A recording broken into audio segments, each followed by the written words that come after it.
How's it going, everybody? Today we're going to do question number 139, word break. This actually took me some time to do because I wanted to actually understand some of the solutions. But I think this is a really good question because it'll show another example of how you can evolve a problem from a brute force solution to something a little bit more optimal. We're going to first go through the question, trying to pick out the elements that are important, and then dive into the appropriate algorithm to solve this problem. Okay, I'm going to first go read through the question, understand some examples, and maybe visualize a little bit, and then finally go into coding. Okay, stay tuned. All right, let's read the question. Given a non-empty string S and a dictionary called WordDict containing a list of non-empty words, determine if S can be segmented into a space-separated sequence of one or more dictionary words. This may seem confusing when you read it, but all it is that you're going to give a string, a very large string, and you're going to see whether or not it can be broken up into smaller components. And these components, see if that exists in a dictionary that they're going to give us, right? So one of the things that they do note here are two key points, which is the same word in the dictionary may be reused multiple times in the segment. So this is important.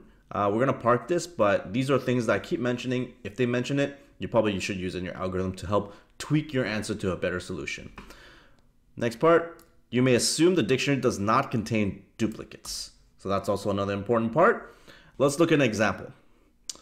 The example here would be you're given a word called LeetCode, right? And you're given a dictionary that contains basically two words, which is leet and code, right? So off the top of our heads, when we look at this, without thinking about any algorithm, we can identify, well, in this word, if you just add a space between the T and the C, you can achieve to have the two words within that dictionary, right? So in this case, you would output a Boolean, which is true. Okay, the final example we should probably look at is cats and dog, right? So in this cats and dog example, we can see that, okay, you're given a word dictionary that contains a lot of words in here, first of all, right? You have one example that says cat, and there's something that's for singular, and there's something here that's for plural, right? So when we look at this word, you're gonna be looking at like, okay, well, if I split it between cat, so that meets this condition, and I look at, okay, well, what is there? We can make it as sand as another one, so that meets this condition, right? And see if anything that has OG. If it doesn't have anything OG, then oh no, that's not a good example to use, right? So maybe another thing that we could look at is, what if I take cats as my first example, because I have that, that's good. And the next word I would use is and.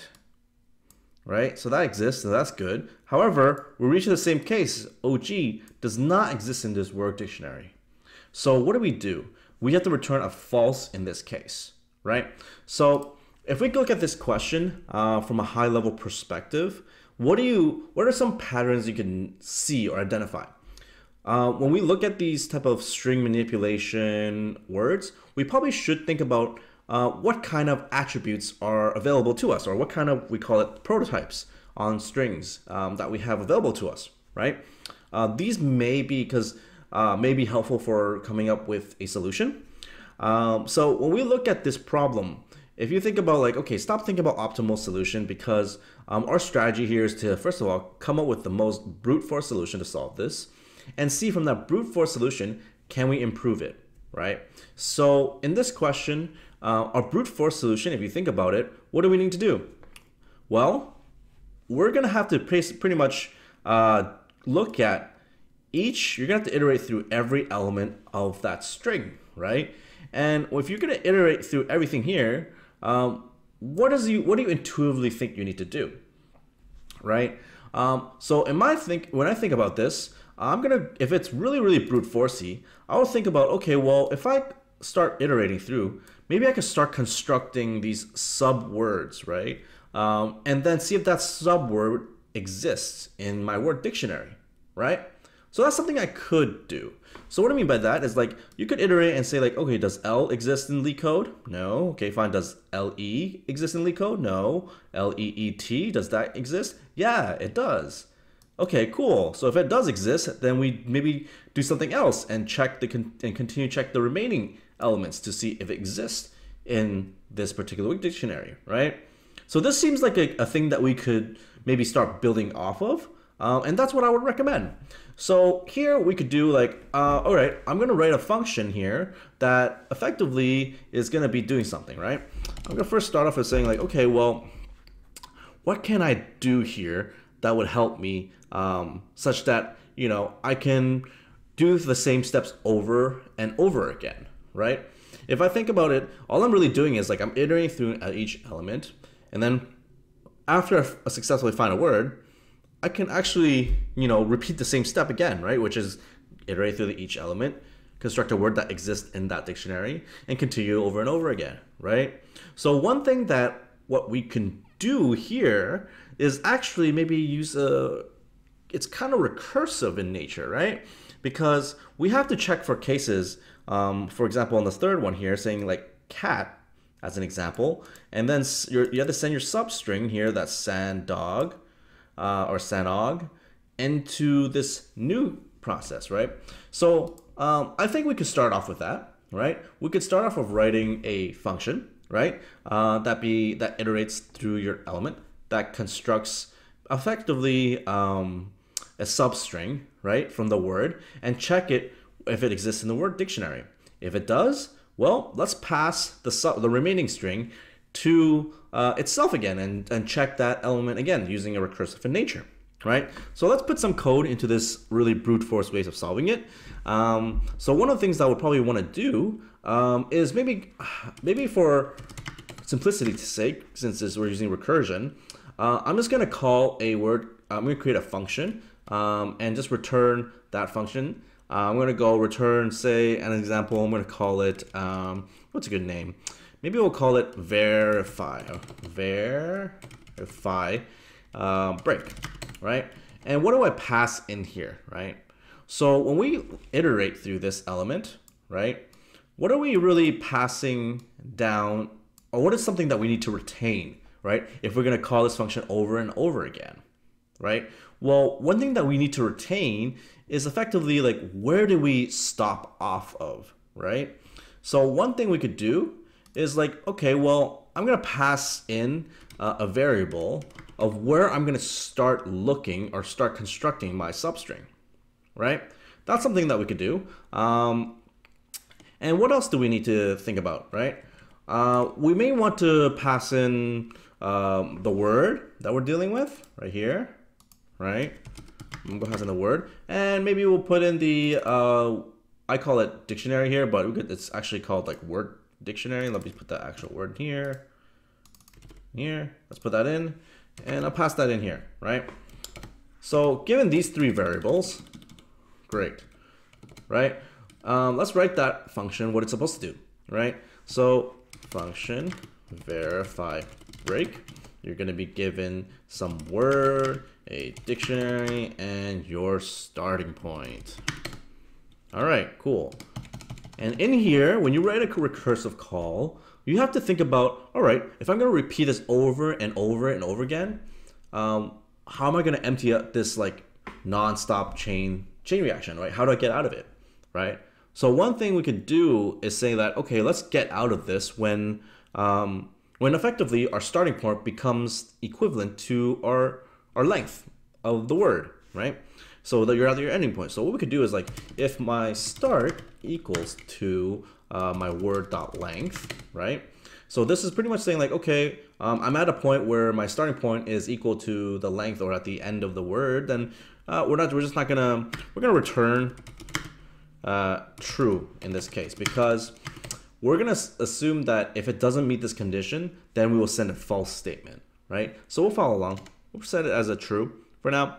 And if I'm gonna do the brute force way, I'm gonna first of all, you know, iterate through it. I'm gonna go and say, well, I'm I'm going to call it the end because you're basically making your starting point at a certain element or index, and then you're going to move the end point later on to construct that substring, right?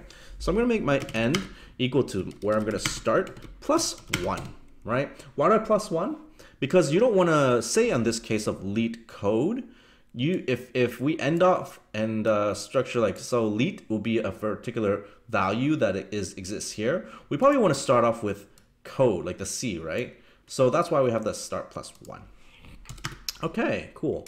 And then n is of course less than the length of word equals to word dot length, and end will be plus plus. Great. So what are we going to actually do in this loop, right? What we're going to do here is actually, like, I'm going to construct that string first, right? So I'm going to let I'm going to call it wild guess will equal to the word, right? And I'm going to take the dot substring of when I'm going to start off from and end, right? So what this does is every time you iterate through, you're going to start building up a substring. And what can we do with that substring?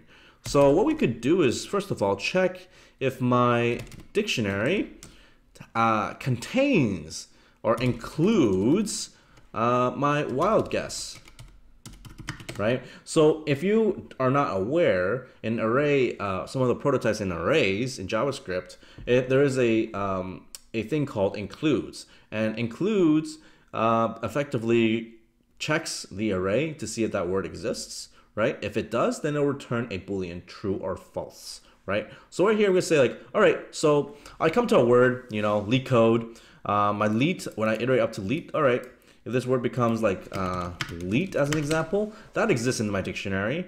So what do I do, right? So if it exists in the dictionary, we probably want to check whether or not the remaining pieces of the word actually is, a valid word in the dictionary, right? So what do?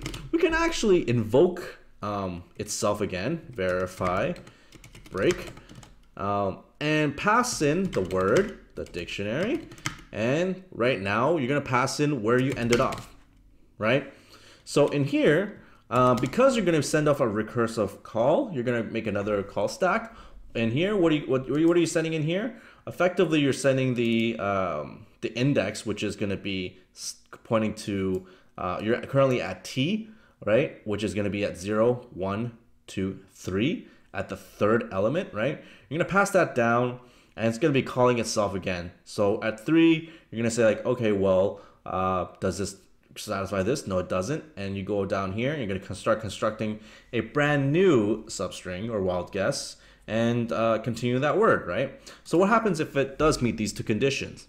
So if you meet these two conditions, ideally you probably want to return true, right? So in this case, it's going to go all the way to the code or E here, right?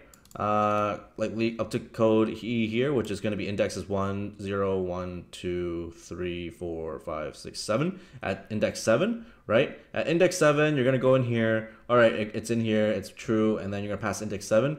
And then once you're over here, you're going to notice that, oh, cool. I'm actually at the index that makes this condition, so it returns true. So you're going to be popping back all the recursive calls, and it's going to basically equal to true, and then you're going to return true, right? Now, if it does not, like after you go through this word and it does not meet these conditions, right? So what do you actually do, right? If you go through all this and it never really falls into this if block, you probably want to return false, because it's saying that, okay, I've checked all my words, but it doesn't fall for this if block, so I'm going to return false.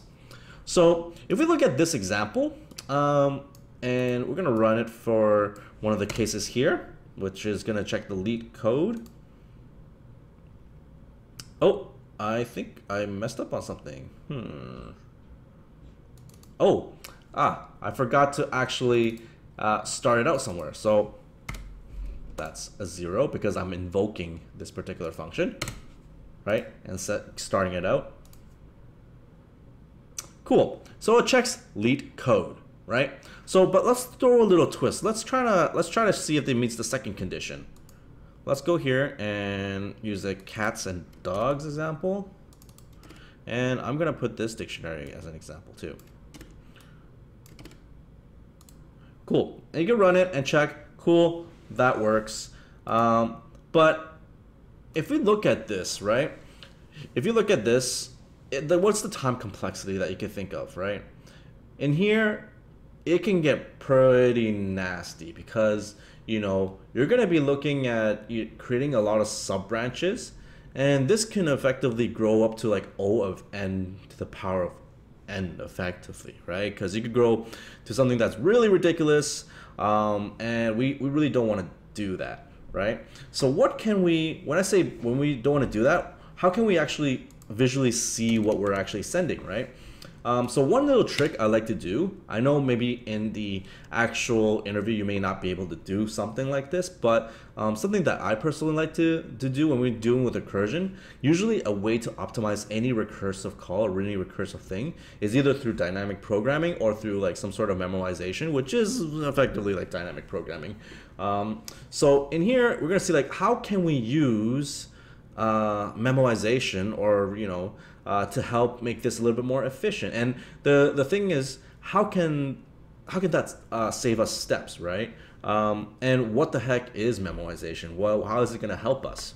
So the whole idea of memoization is effectively we don't have to repeat steps that we've already done in the past, right? So as an example, which is I'm going to look at this particular string, which is A, B.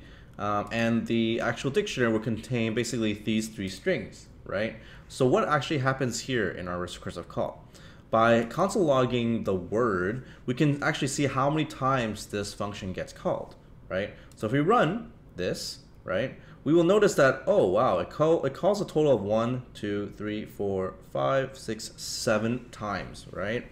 But when we look at it, okay, well, let's see where in the word this actually is being called. So let's actually print the word first over here. Cool. Seems like we check on position 1, 2, 3. They're two different words. That's fine. But you'll start noticing that, oh wait, hold on. Why are we repeating some of these steps, right? Well, you will notice that, okay, this is repeating steps. How can we actually save some repeated instances? Right? Because we actually don't need to check some of these anymore because we already been through that process already, right? So we can actually start integrating some memoization into this solution. I've already started a little thing here. I'm going to pass in, you know, something to store our memo. I call it memo here, right? And one of the things we want to do is ensure that if my memo at my start position, right, because we're passing these position to track where we're looking at, does not equal to undefined, right? I'm going to return that particular memo at the start. So I don't have to call it again because I already know that it works, right? So in here, all we have to do is just adjust our code ever so slightly, which is pass in a memo here, right? Because I'm passing it down, it's going to be called. And when I set my true or false values, just make sure I'm setting it right here as well. So my memo at start would equal to that. My memo at start would equal to false. So remember what I called here? We have 1, 2, 3, 4, 5, 6, 7. Pretty much 7 times you could go in through here. So let's try running the code if I have this memoization. You see we only have 1, 2, 3, 4, 5, 6. We save some steps we don't have to repeat, right? Just to reiterate what we actually saved, you'll notice that, okay, we have 3 of these single A's at position 1, 2, and 3 because we go through each of these, right? And then at the position 3, we have this like double, right? That's fine. You have a position 2 here, you're checking that one, that's fine. And 3 is, of course, all 3 of these, right? However, you don't have to do those single ones again, right? So just repeat that to show everybody again. Move all of this stuff in here. All right, and remove the memo. Great.